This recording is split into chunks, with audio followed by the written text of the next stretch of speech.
Good morning, everyone. Hope you're having a fantastic day. Looks like everything's functioning properly. I literally just got back home from taking James to school, and I sat down in this chair, and now we're streaming. That's how it goes. I talked to some streamers, they're like, oh yeah, I have to prepare ahead of time before I put in my long stream or my session, and I'm like, I've been running all morning, I sit down and I talk for an hour, and then we call it a day. So today, we're going to be discussing dealing with distractions, primarily because, well, I may get very distracted here in about 4 minutes because I'm supposed to have someone here to clean my carpets and chairs and couches and all that today.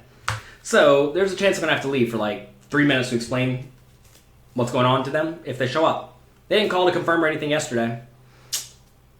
They're not here yet. Supposed to be here by 9. They're not here. So they're already 1 minute late. That is unprofessional. To be fair, there's a wreck right in front of my building right now, so maybe they should be late. But if Instagram dies because they call me, well, it's because I'm dealing with that.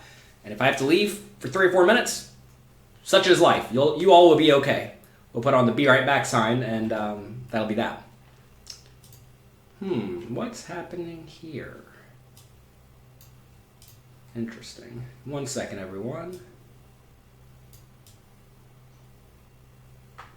Interesting. Well, whatever. Okay. Let's see. You can't watch because you can't be distracted. Well, it's actually kind of true. So we're going to be discussing dealing with distractions today, and the most obvious thing to do in any aspect of life that is important to you is to get rid of all distractions. Plain and simple, right? So, get rid of them. You need to figure out what is taking your attention away from the things that matter and get rid of them. Should we avoid that player that wants constant conversation? Should probably try to shut it down because that's a distraction, right? I'm not going to say you should not talk at the poker table and have fun, but at the same time, I was talking to Olivier Bousquet about this a while back, and it was basically something effective. I would much rather be quiet and happy at the table. Then I would much rather be talking and happy. Then I would rather be unhappy and talking. Then I'd rather be unhappy and not talking. That's like the worst spot to be because they're just like brooding, you know? The Michael Acevedo webinar was great yesterday. Well, it was pretty good yesterday. I don't know if that means good or great or marginal. But we actually have a promotion coming up where we are going to be able to offer you lots of Michael Acevedo content coming up in the very near future. So if you're not a Poker Coaching Premium member already, we're going to be highlighting Michael Acevedo and the amazing content he's been making for us in the very near future. Should you play only the GTO strategy or should you play well instead? You should play well instead. Is YouTube on? It should be. If YouTube's not on, it doesn't look like it's on. YouTube should be on. Ugh, brutal. Let's see what's happening over here. Give me a second. YouTube may not be on today. This channel is not in good... Oh my gosh, streaming may be unavailable. Okay, well, that's nice. They gave me a strike on YouTube for making a video 5 years ago that apparently they thought broke their terms and conditions, and now we can't stream to YouTube. That's annoying. I don't even know if I'm recording this. Twitch probably is recording it. That's nice. So YouTube has this issue where if you have strikes against you, you can't stream for a week. And apparently, they're going through and they're just removing random poker players' content. I think it was like Weekly Poker Hand episode number 6, way back in the day. Thanks to them for removing Weekly Poker Hand episode number 6. Little do they know, we can actually stream to my own platform. I'd rather YouTube work though, so that's good. We're gonna have to, let's get snipping tool. Let's get new. Let's take a snip of this. All right, good, fine. Let me send this to my team real quick on Slack because it's always no good when things are broken.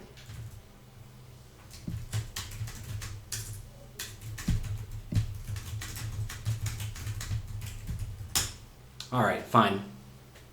Got to find alternatives, just like with poker. That is accurate. Well, fortunately, we don't rely on only one platform like many people do.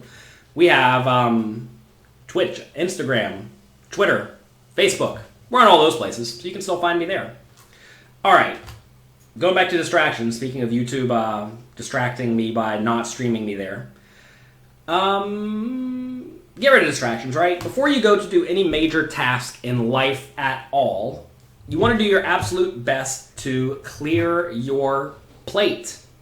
You want to make sure you clear your plate completely so that you don't have any things in your brain that are taking away mind space from the thing that actually matters. Like what was wrong with Weekly Poker Hand episode number 6? Nothing. What was wrong with the other 3 videos they removed to mine? Nothing. They just have a bad algorithm. Their algorithm's broken. So we have to help them fix their algorithm. I don't think someone says, oh, they're against poker. I don't think they're against poker. I just think their algorithm's broken. It's important to realize that poker is a very irrelevant part of the YouTube ecosystem, and they don't really care one way or the other about most tiny things. So they're not going to worry about it so much. So we have to do the best that we can as a poker community to help them realize that their algorithm is broken. They've actually flagged, I think, 4 of my videos so far, and they removed all of them. This time they flagged 2 back-to-back. And apparently if you get 2 back-to-back, they give you a strike. Even though both of the videos they removed were 5 years. I made 5 years ago. They've been on the site, no problem. Anyway, stop distracting me, everyone. Okay, clear your plate. For me, Jonathan Lowe personally, I've been wanting to make a tournament masterclass for a while now. 4 or 5, 6 months, like a pretty good amount of time. But I have been highly distracted by, well, everything else that pops up. I needed to write a book. That took priority because I needed to have that done by, well, right about now. So we finished that. I needed to take care of my kids. That took priority. I needed to go play poker. Well, I don't need to go play poker. No, you know what? I needed to go play poker, so I went to play poker a little bit in Nottingham at the Party Poker UK. That was a whole lot of fun. Thanks to Party Poker. Look at this. I'm making a mess. And then most recently, over the last 2 weeks, I've needed to get caught up on Weekly Poker Hand, a little coffee, card play articles, poker news, videos, poker coaching quizzes, etc., etc., etc. I needed to get caught up on those. And when I say caught up on those, this is where people think I'm insane. I like to be done way ahead of time on stuff that is routine.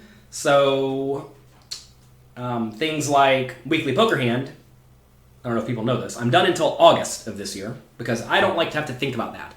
I make Weekly Poker Hands about 3 times a year, and when I do, I make about 15 at a time. Poker coaching quizzes. When I sit down to make poker coaching quizzes, I make like 50 at a time. And that allows me to not have to worry about every week having to make, 2 quizzes and 1 Weekly Poker Hand and 1 poker news article and 1 card player, or 1 poker news video, 1 card player article and all this stuff, right? So I batch it. And the last 2 weeks have been spent just getting way ahead on the routine content so that now I finally have a very, very clear plate.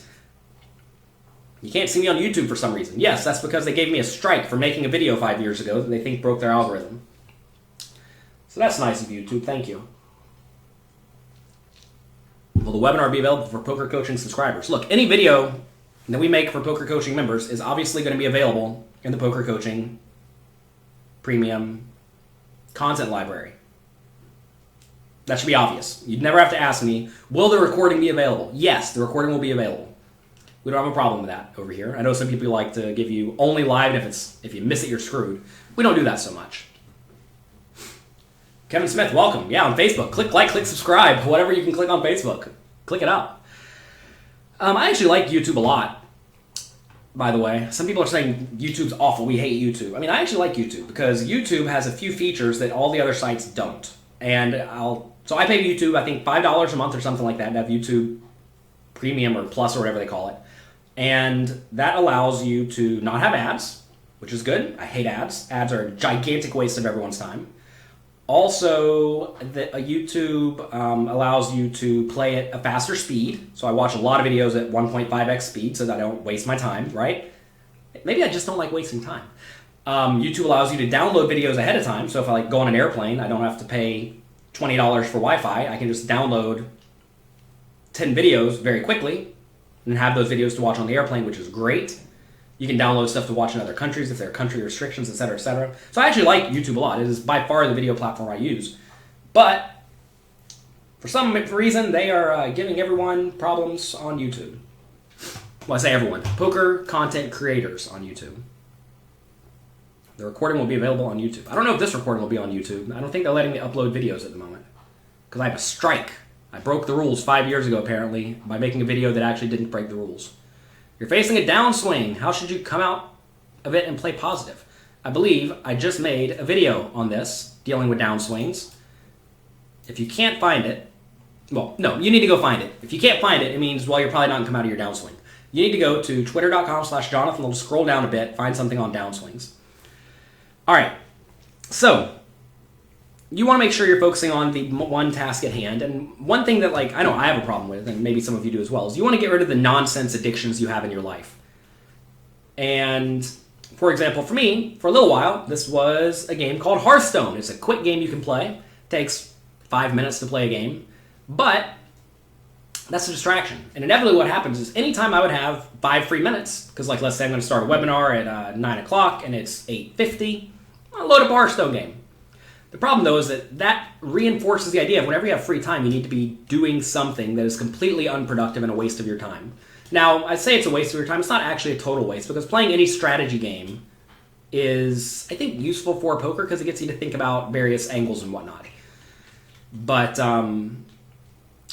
it's basically a waste of your time.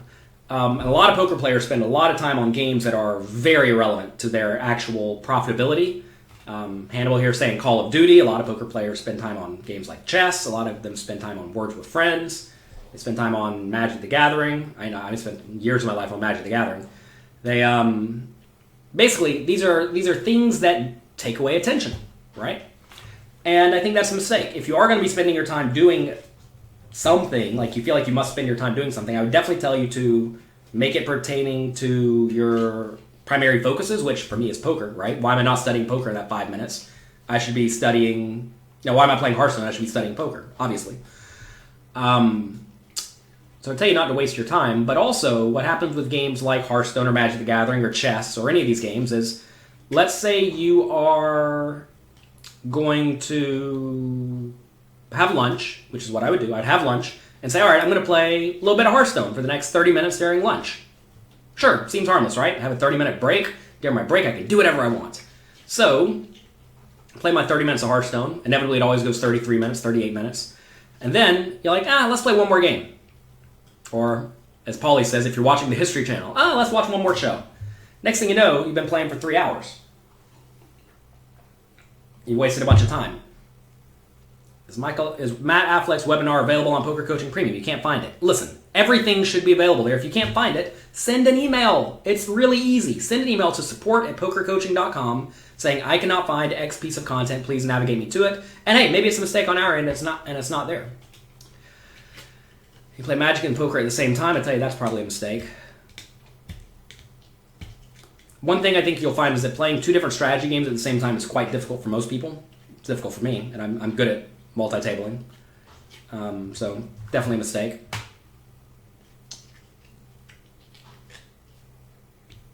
What about Twitch? This is poker info, but it's kind of random. No, Twitch is a horrible way to actually get good at poker, in my opinion. Because you're just watching someone hang out, right? I mean, and a lot of the Twitch streamers are not approaching it from a very educational point of view. You'll be watching Twitch streamers and they'll be like, heck, I lost the all-in, I'm mad now, and then they throw a fit. And what good is that for you, right? It's a complete waste of your time. Strategy videos, quizzes, stuff like that are much, much, much, much, much better. Assuming you care about getting better at poker, right? Now, I get that there are some Twitch streamers who really do have an eye on education, which is good if you're trying to get good. But at the same time, even then, the content that gets produced when you're actually sitting there playing at the table, basically providing a live sweat, is very, very haphazard. Because it's, you talk about whatever comes up, which is, fine, but it's probably not ideal for you actually learning. So anyway, look, I don't want to make it sound like you shouldn't have hobbies and you shouldn't have fun and you shouldn't do things that you enjoy. But at the same time, if you're really trying to take your life to the next level, you have to get rid of the nonsense, whatever the nonsense is. For me, things like Magic the Gathering, like Hearthstone, like chess, right?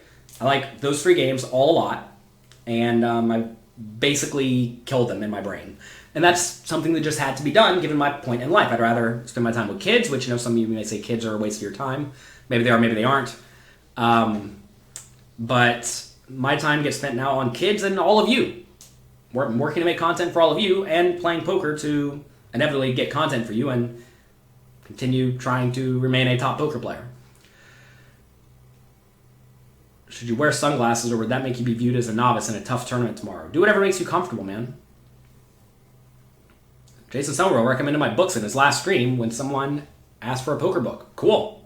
Jason Somerville does great work. He's a good example of someone who typically remains very positive in his streams, which I think is good.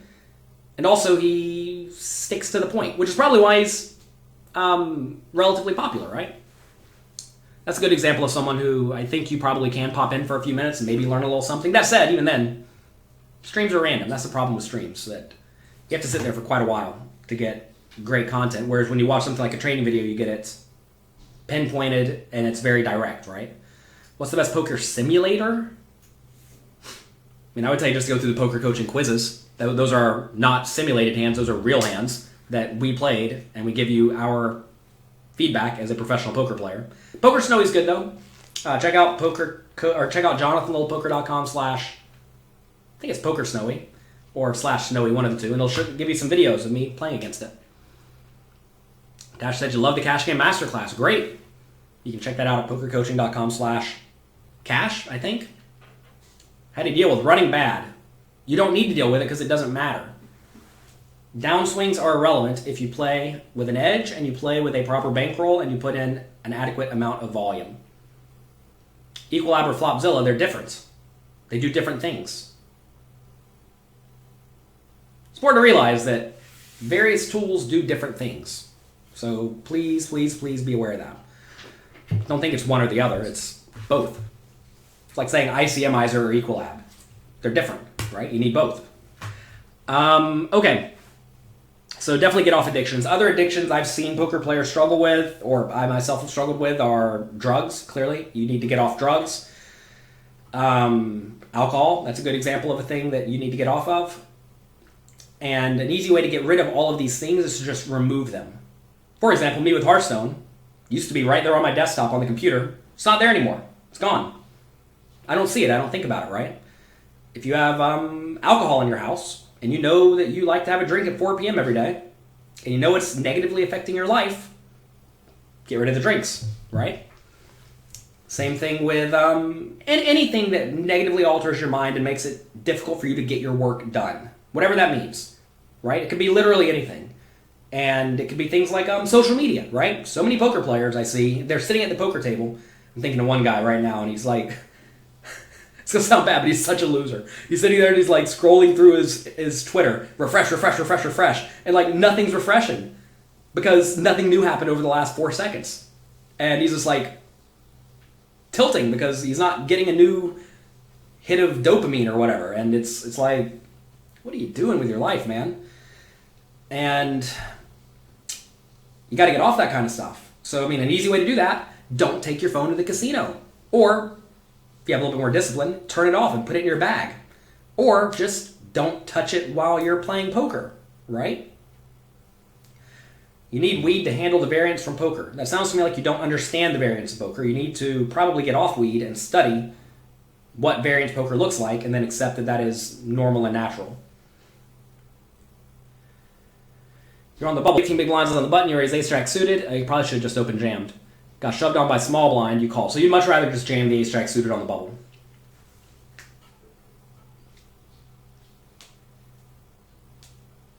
Al says, thanks for recommending the 4-Hour Workweek by Tim Ferriss. Nice book, you just read it in 4 days. Yeah, it's a good book. Good solid book that'll get you motivated and working on things. Your friend says a few glasses of alcohol relaxes your nerves. I think that's asinine.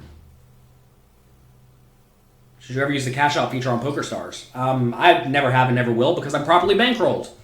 Why would you give away 1% of your profits to decrease variance? Well, it kind of presumes that you're playing way too big. Why are you playing way too big? Like, I'm literally never playing way too big. So if you're never playing way too big, why would you ever want to decrease variance, right? Variance is fine. What ROI should a live player strive to achieve in the long term? It depends on the buy-in, depends on the field size. That's not a good question because, I mean, if you always want to have X percentage buy-in, you're going to be passing up on very profitable opportunities. For example, imagine you could play a tournament that takes 2 hours and you'll make 10% ROI and you could play for, let's say $1,000. It means you're going to make $100 in 2 hours over and over and over again, $50 an hour, which is great. Why would you not do that? Because it's going to be relatively low variance. ROI is tiny, but it's well worth it. So it's not a great question. I mean, like whenever I play $25,000 buy-in tournaments, I realize the ROI is going to be like 10%, maybe, over the course of a day. So you make $2,500 in 8 hours, which is fine, right? But ROI is small. So I'm just going to throw this out here. I know a lot of you are not going to enjoy this, but a lot of these studies put out by the cannabis industry, the alcohol industry, basically all of the drugs that are either legal or close to becoming legal. A lot of these are put out by the companies that produce the product, and they are heavily biased. Alcohol is a good example because there's actually been tons of study on alcohol, whereas there's not nearly as much on the other various drugs. And alcohol is horrible for you. It causes a significant amount of cancer, one of the major killers of all people, and it has been for loads and loads of time. And for some reason, though, people think that having a glass or two a day is good for you. Why? Because the alcohol companies have put out studies that say such, and they've spent, who knows, hundreds of millions of dollars funding these studies to get them to say what they want them to say. Same thing with the cannabis industry, same thing with the cocaine industry, if there is one. And you have to make sure that you consume material that is very, very relevant for you. Alcohol is poison, but you still enjoy getting drunk. Sure. Now look, I'm not saying that you should not be doing these things. I'm saying you need to be well educated about these things, not by the people who make these things, right? And that's very, very important. So I think a lot of people butcher themselves because they have beliefs they have things they want to believe, like having alcohol is good for me, or it calms my nerves, or it makes me a better lover, which it probably doesn't. And they think these things, then they try to find sources anywhere, any source, anywhere, that will back them up on these thought processes. So that is very, very important. You don't understand why I think you're addicted. Reaper Stacks, I literally have no clue who you are. I could not pick you out of a lineup. I don't know why you would assume that I think you're addicted to anything. I don't know a thing about you. Confirmation bias, as No Sleep Till Crypto says. Crypto is another good example of an addiction a lot of people have. I know a few poker players who every time they have a winning session, they'll just load their money into crypto. And sometimes it goes up and sometimes they go down and they're tilting like mad because it's always one way or the other. Oh my gosh, I remember when crypto was getting crushed. I got so many emails from players who would just load all their money into crypto because one popular YouTube personality who eventually quit said that take your money and put it into crypto. Half your money should be in crypto. Like an absolute fish. And people did that. They listened. They listened to the wrong source. They listened to someone who owned a crypto site who was trying to get you to buy into their things. And they listened to the wrong source, right? It's very important to understand who the source is who is giving you information. And a good example, if someone owns an alcohol company and they tell you to buy alcohol, that's the last person you should listen to. If anything, you should listen to the person who adamantly doesn't drink. If they say it's okay, like it's probably okay, right? How do I invest? I invest in all sorts of stuff. It's very important to be well diversified. That way, no matter what happens, you'll be A-okay. Would you classify poker as an addiction if you gravitate towards playing when you want to block out other mental chatter? I don't know. Can you be addicted to poker? Absolutely. You can be addicted to pretty much anything. Don't know how we got on addiction here.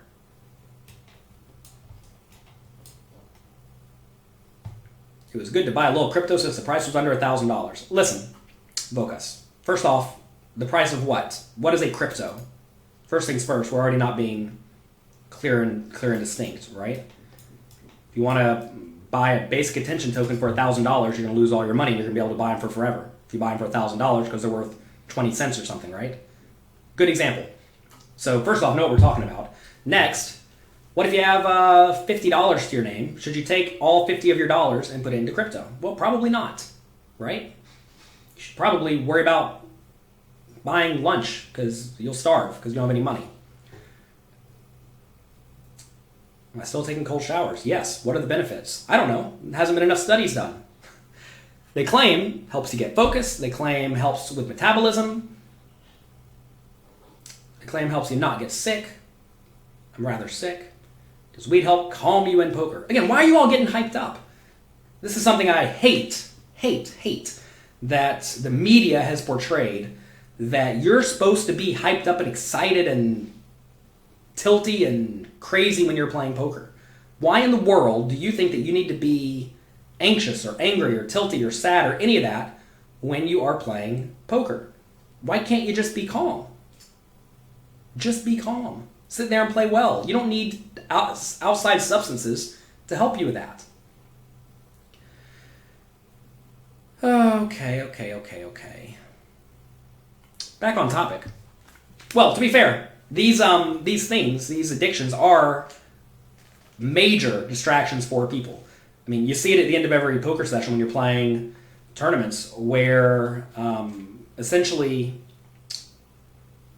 at the end of the last level of the day, you'll see a third of the field start ordering drinks. It's been distracting them all day. They've been thinking about it all day. It's as if they're ready.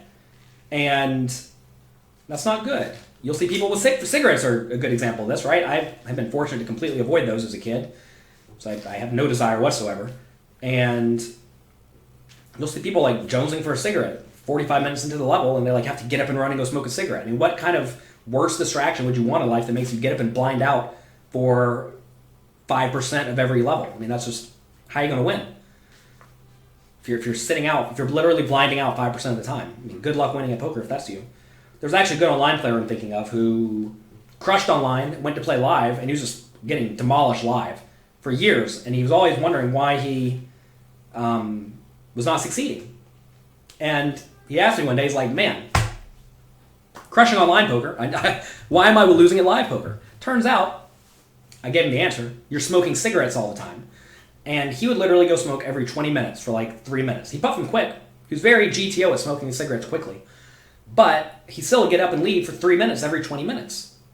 That means he's blinding out 9 minutes every hour. What is that, a sixth of every hour? How in the world are you going to win if you're sitting out a sixth of the hands? And he wasn't. That's the answer. He was a world-class player who was getting crushed because he was just sitting out. And I'm like, look, if you ever want to succeed at live poker, you got to stop smoking or at least cut down a ton. And 2 or 3 years later, he got in good shape. He was in bad shape. Got in good shape, stopped smoking. Still drinks a gallon of coffee a day, but whatever. And he's been crushing at poker. I think he's won a WPT since then, and you don't want him at your table. Because he realized this was a gigantic leak, and he fixed it, right? And the tough thing is, a lot of people fall into addictions. They don't go into it thinking, all right, I'm going to become a cigarette smoker who smokes a cigarette every 20 minutes, and if I don't, I lose my mind. They don't think that, but inevitably that's where you go with a lot of addictions. Like Hearthstone, right? You may not think I'm going to sit here and play Hearthstone for 4 hours a day for literally no gain, yet if you're addicted, you do. Same thing with alcohol. You don't think I'm going to have 2.5 bottles of wine tonight, but if you're addicted, you do. You eventually get to these spots, and that's a big problem. The worst part is that you smell like cigarettes when you come back from smoking. I don't think that you care about that so much if you're a smoker. I think you more so care about losing all of your money. All right, so get off addictions. If you do get distracted in game, what happens? I posted the other day on Twitter, what problems do you have in poker? And a lot of people said, distractions in game, like a good-looking cocktail waitress walking by, or a sporting event on TV that I care about. So how do you get off these distractions? Well, some of these are inevitable. I will tell you that if you are playing poker, you should probably kill sports in your brain. No poker player does this, they don't listen to me. But I can tell you that I have been way more profitable at poker since I just completely stopped paying attention to sports. And that's because it's not a distraction anymore. I actually had this theory for a long time. You can't ever prove it. But at Bellagio, they used to play in the Fontana Lounge, which was like a suite lounge, and they had TVs on half of the side of the room. It's like imagine the TVs are here in front of me or they're behind me. And I was pretty sure I had like a 30% higher ROI when the TVs were behind me compared to when they're in front of me. And when you voluntarily put action on a sports game, when you bet on a sports game, and you're watching either on your phone or on the TV or whatever, you're paying attention to it. What sports do I like? I don't like any sports because they're a huge distraction and a waste of my time. Right? But again, there's nothing wrong with having a hobby, but you have to figure out how to keep it out of your job. Ask yourself, would a surgeon go and have a sporting event on and watch it while he's doing surgery? Like, no, that would be ridiculous. Would a lawyer have a sporting event on while they are litigating a case? Obviously not, right? And I'm not saying that poker is anywhere near as difficult as those things, but it's at least somewhere in the same ballpark where you have to sit there and you have to think clearly, right? And why would you do things that voluntarily distract you? It just doesn't make sense. So, you want to do your best to remove the distractions that you can. Some things will inevitably happen, like let's say you're playing a hand and someone knocks their drink over into your lap and it ruins your pants. Well, you're going to be distracted during that hand, right? You can't do anything about it. You're not going to get rid of good-looking cocktail waitresses walking around. You're just not. That said, you can try to limit your focus to the area of the poker table and just kind of blur out everything else. You don't have to focus on the things that are happening behind you. You really don't. And I think once you realize that you have at least some control over your attention, then it will be very, very helpful to you because you realize, all right, I see this thing happening. Like I see a sporting event on TV. It's a team I liked as a kid or whatever. I'm just not gonna pay attention today because I don't have to. You have control over yourself, and you are not some mindless being who just randomly does things. You get to have some decision over what you do. Say you are, well, one thing I do whenever I'm playing poker, I always take care of whatever business stuff I have to do before I go to play poker. And I think a lot of business people realize that's the right thing to do. But inevitably, business will pop up during the day. You know, I'm running a business with multiple employees and I'm not the only one working here. And every once in a while, stuff happens. Every once in a while, YouTube bans me and we have to try to scramble to get back on it. Whatever, right? And whenever that kind of thing happens, you have two options really. You can either deal with it immediately, and I will usually deal with stuff immediately if it's quick and easy, if it takes like a minute. But if it's going to take longer, what I do is I send myself an email, or I write it in a note file, and then I will do it either on the break, or on the break if it's going to be like a 5-minute task or a 10-minute task, or I'll do it after the tournament or the morning before the tournament if it's a short task. And that's usually what I do. But what I see a lot of people do is they'll like, say something happens, it's not actually urgent, but it's urgent in their mind. They will get up and get on the phone and start like talking on the phone about it. Remember I used to play poker with Jerry Buss a lot, who owned the Lakers. And he'd be on the phone all the time. To be fair, like guy's billionaire or whatever. I don't know if he's a billionaire, but whatever. He has plenty of money. He has lots going on. And inevitably he'd be playing like a $1,500 poker tournament for fun, yet he'd be like standing up and talking on the phone half the day. And, you know, that's because he's playing for fun or whatever. But he was clearly very distracted. Or poker was not his main concern. And that's okay. If poker's not your main concern, a lot of this just doesn't apply, right? But if it is your main concern, if you are trying to win the most money you possibly can from poker, you must stay focused on poker. Or if you're a doctor and you're trying to stay a doctor, you have to focus on your surgery. Or if you're a lawyer and you're trying to stay a lawyer, you have to focus on your litigation, right? So all of that is very important for you to recognize, and I think a lot of people view poker as a goof-off game, yet they expect or they want to have professional level results. And if you treat poker as a goof-off game, you're going to have goof-off results. And, well, I think a lot of you here don't want to have goof-off results. There's only 10-minute breaks and live terms to play. There's no time for meals. Why in the world do you think you have to sit down and have a meal? I don't know if people realize this, but you spend a lot of time eating. So, stop spending time eating. How do you not spend time eating? Very easily. What I do is I will drink the calories in the form of Living Fuel Super Greens. There we go. Plug for them. It's kind of expensive. It's like $100 or $60 or $80 a bottle. And I'll carry around a shaker bottle of this. Has like 200 calories in it. All very healthy stuff. If you want more, take more, right? I have these protein bars. I can't think of them off the top of my head. I'll eat those. A lot of places have like a little kitchen. Like I'm thinking of Borgata. They have 10-minute breaks sometimes. They have a little kitchen. You can go over there and get a sushi roll. It's not a good sushi roll, but it is what it is.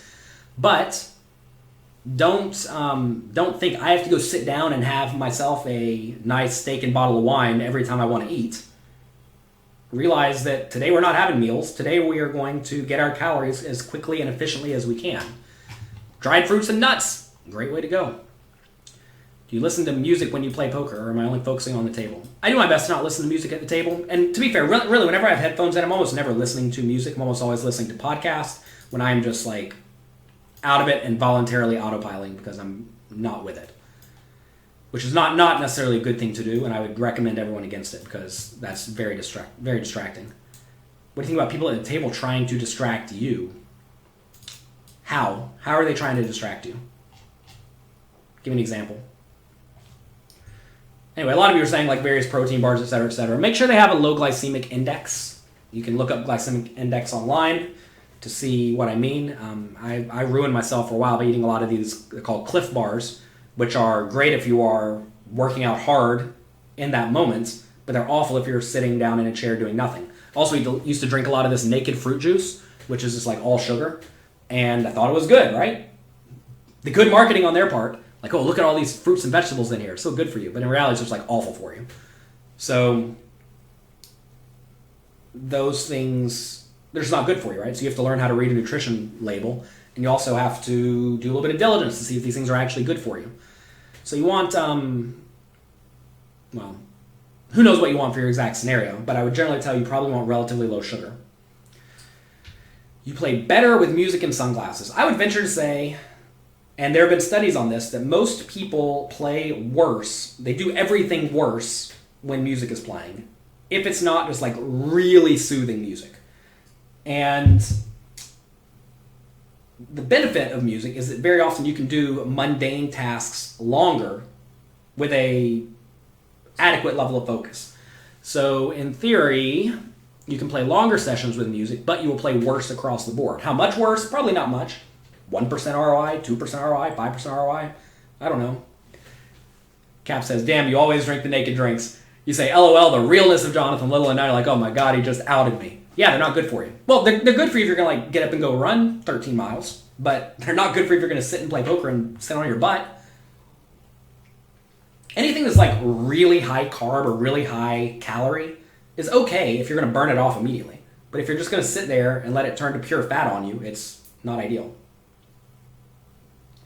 Addiction and now diet. We're not just the poker coach, we're a life coach. I mean, hey, these are the topics we randomly get on. All I can do is give the advice I have, right?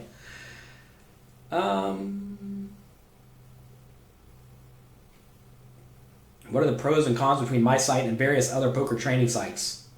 Do your own diligence. You can sign up to mine for free, and if you don't like it, I'll give you a refund. How about that? The problem with the other sites is they don't update them very often. They were made 3 or 4 years ago and kind of forgotten about, or barely updated, usually by a marketer because they weren't selling well. And our site's the exact opposite of that, where it is updated every day. We have a team working on it on a consistent basis. We spend hundreds of thousands of dollars a year getting good content for you, and I'm happy to do that. So, and if you don't like it, I don't deserve your money. So go try it, and if you don't like it, cancel on me. I will not be offended. If I do not add value to you, I do not deserve your money. What about no-speak music? I don't know what no-speak music is. Maybe you're saying, look, I don't know about music. I'm not a music specialist or anything. I know that I focus less on poker when I have music going on. So that's my one example of, that's one example for me, one sample out of many, or one data point out of many. Let's see. I'm not going to go through the pros and cons of all the various poker training sites.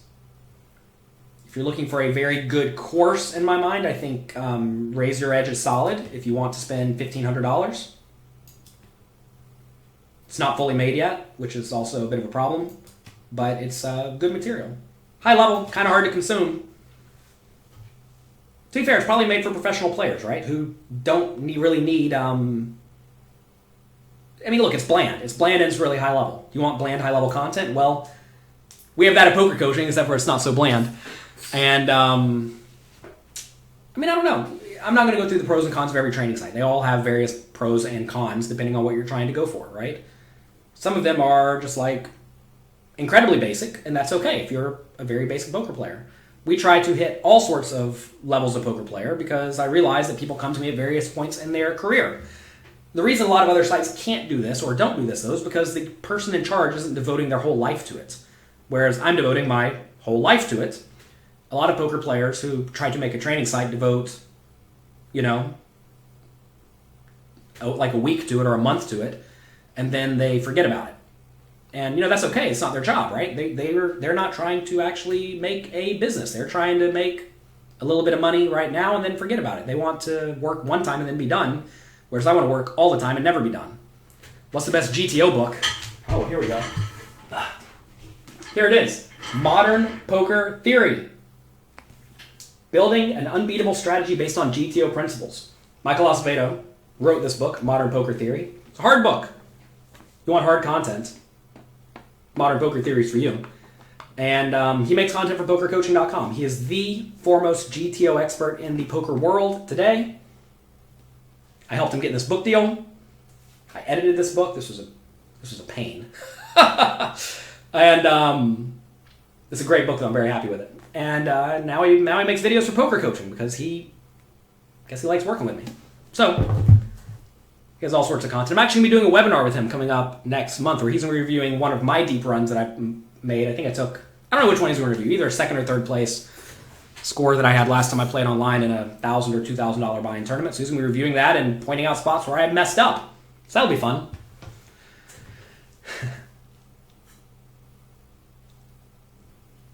Isn't Raise Your Edge for like pro-level players, et cetera? I mean, look, what is any site for? It's for whoever can consume it and adequately apply it. Very similar content's available at Poker Coaching and a whole lot more, but, a lot of people would rather just pay a whole lot more money. I personally would rather not pay a whole lot more money, but a lot of people don't mind paying a whole lot more money. I personally like to get a site that's being updated consistently, that's having content from various points of views, but a lot of people don't want that. They just want one thing and for a lot of money. And that's okay, right? If that's what you want, then get whatever you want, right? Do I know about an old book? Yes, I know about this old book. It is an old book. I'll leave that there. How does that book compare to ours? I mean, look, I'm not in the business of trying to tear down other people's work, but that book was very, very unconsumable and also not very practical when it comes to applying it. Modern Poker Theory is all about applying the logic. How much is my site? Go to PokerCoaching.com and you'll see all the options. We're not going to sit here and go through every aspect of my site when it's very clearly laid out on the website. You have to do a little bit of work yourself. I mean, look, I know some people don't like the attitude of I'm not going to spoon feed you, but I'm not going to spoon feed you. You have to go do a little bit of diligence.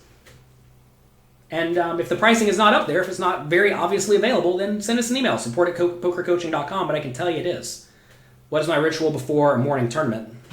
Depends on how important it is. It sounds kind of bad, but like if I'm playing random $1,000 buy-in tournament, roll out of bed and go. If it's a $100,000 tournament, it's more of like a 4-day ritual of make sure the brain is in a very good spot, make sure we've studied up very well on the opening level scenarios, make sure we have all the charts lined up on the iPad so that we can consult them, make sure my guy who runs the solver questions I have is ready at home to run whatever questions I have. So it's very different. It depends what we're trying to accomplish, right? In one game, if we're playing a $1,000 tournament to make $1,000, it's like, But if we're playing $100K to try to make $20,000, then it's like, better get my act together. But that's not actually not like a great answer. And I realize that now when I am playing poker, I'm not going to say it's not for a living, because based on my volume, I think I played like 250K in tournaments last year. I'll probably make like 100K on average. So if I'm making 100K on average or 80K on average, then is that worth devoting a significant amount of my life to really try to have all that on lockdown? And I think the answer is no for me personally. Because look, 80K is a lot, but it's not going to be life-changing for me or anything, right? Whereas if I was playing 700K a year in volume like I used to, I would be focusing way more on really optimizing that side of my life. I mean, a good example of this is I used to always get on the right sleep schedule for whatever tournament I was going to go to. So I wanted to be waking up, before I left home, I wanted to be waking up at about 10 a.m. local time, wherever I'm going. I would always do that, adamantly. That was just like obvious. And now I don't do that at all. Why? Because my kids are more important. I'd rather wake up at 6 a.m. with my kids than get on the right poker sleep schedule. And so that always now results in me playing the first tournament, wherever I go, kind of tired. We give up a little bit of ROI. So we give up ROI in exchange for life happiness. What's life happiness worth? Put a value on that. You're going to find, I think, that as you age a little bit and as you have more going on, the idea of I want to make the most money possible goes down, and the idea of I want to be as happy as possible goes up. So anyway, that's that. Would you suggest starting with your strategies for beating small stakes poker tournaments or mastering? Matt, if you already know how to play poker decently well, check out Mastering Small Stakes No Limit Hold'em. That is the book to get you very up to speed. I made those 2 small books, the strategies books, because I was streaming on Twitch, and nobody wanted to buy a $30 book. That was too much money for them because they all had no money, presumably. So I thought, what can I make that I can give to them for free? Like, I just gave away those 2 ebooks for free for Valentine's Day. If you're on my email list, you have them both. I gave them away because I want to, for people who have like literally no money, literally no bankroll, I want to give them a good, actionable piece of content. They can apply those immediately and help them get good at poker. And that's what those books are for, to essentially give those people something that will prove to them that poker is a skill game. You can fix your leaks and you can have much better results. And if you're awful at poker because you have $0, then, you know, like if you just plug those 10 leaks or whatever those books talk about, that's going to go a long way to helping you. How did you miss that? Well, you must not be on the email list. They're also available in pokercoaching.com. Go sign up. They're in some section there. They should be available for free. If they're not, send me an email, support@pokercoaching.com. We'll give them to you. I'm not greedy. If I don't make you better at poker, I don't deserve your money or your following or any of that. Right? A lot of people just want to charge for everything. I charge for immense amounts of content. And realize even then, the thing I charge the most for is something like, what, $3 a day? The most I'm charging any of my users is $3 a day. That's the most expensive thing I sell. If you can't afford $3 a day, well then you're probably not winning a whole lot of money from poker. Or you don't even aspire to, right? What can you do that will influence your ROI? It's not only ROI that's important, it's volume that is important. How much volume can you put in at a specific ROI? For example, I used to play $200 sit and goes. People always ask, how did I turn $50 into $350,000 from the time I was 18 to 21? I must have got lucky and won a bunch of big tournaments. But in reality, the biggest buy-in game I ever played was $200. And the most people at any table was 9. And most people in any tournament was 9. I never played a multi-table tournament. I never played anything above $200. Yet somehow we turned 50 into 350K. How do we do that? ROI was 10%. Never had a big ROI either. To be fair, 10% was pretty good in the sit and goes. But I played $3,000 a month. So you can do the math. $20 times $3,000 every month for 3 years. That's how you get your money. So that's that.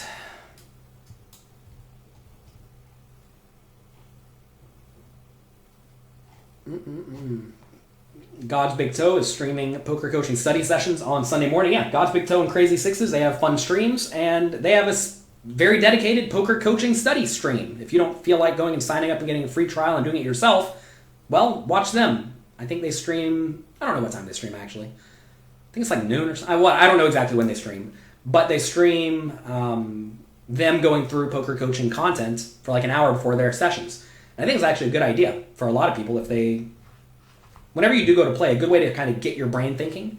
Like say you know you're going to be playing day 2 of a tournament with 30 big blinds. Go to poker coaching, find a few quizzes with 30 big blind stacks, and do that. They usually stream at noon Eastern time on Saturday. Great. No more YouTube. Yeah, YouTube apparently has me on probation or something because I made a video 5 years ago that they didn't like, and then apparently I made another video 5 years ago that they decided they didn't like, so they gave me a strike. And apparently a strike means I can't stream for a week on YouTube. We're going to try to get that straightened out immediately. And we'll go from there.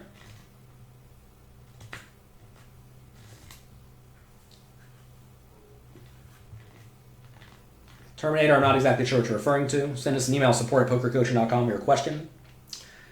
But I have to go now. You think I have the best content with the best price hands down. Well, it's hard to beat free, and it's hard to beat $3 a day. So that's that. Why did they take the content down? Because they have an algorithm that goes through and patrols the internet for various phrases, words, combinations of words, etc. And it turns out they've been banning a lot of poker people. I know Jamie Staples has had this issue. I know Brad Owens has had this issue. Anyway, they're going through and they're flagging all sorts of poker content at the moment, and they are taking it down.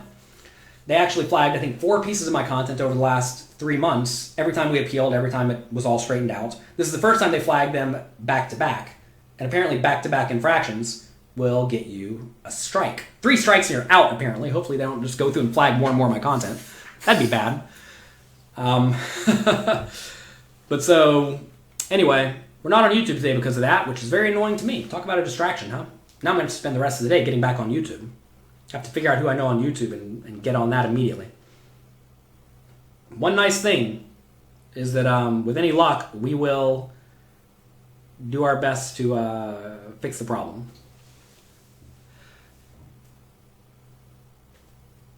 Dean says Jeff Berkey. I don't know who Jeff Berkey is. Jamie is the man. Yeah, he actually is getting together a lot of the poker streamers who have been affected, and we are getting all together with that. Apparently Jeff Berkey lost all of his videos. Well, I'm glad I didn't lose all my videos. That would actually be bad. Start cross-posting on BitChute. Scott, send me information about BitChute at support@pokercoaching.com, and I will check it out.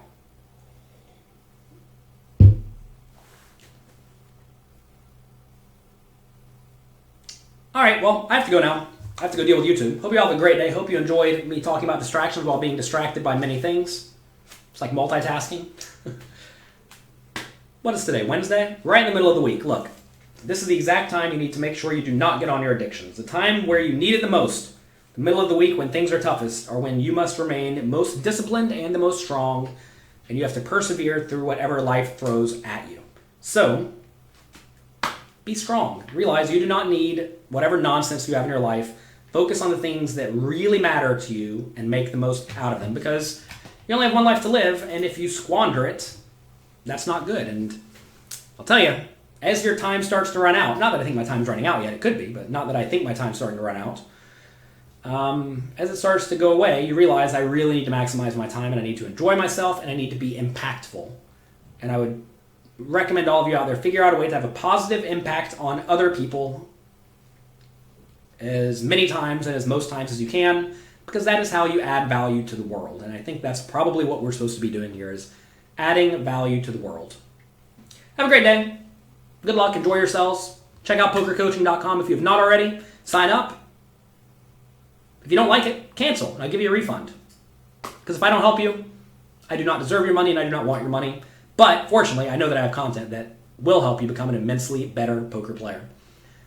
And if you become a better poker player, you start making more money. If you start making more money, you can start having a significantly better life. And that is what we're going for. Good luck. Have fun. Be nice to someone. Help me get YouTube fixed. And I'll talk to you next time.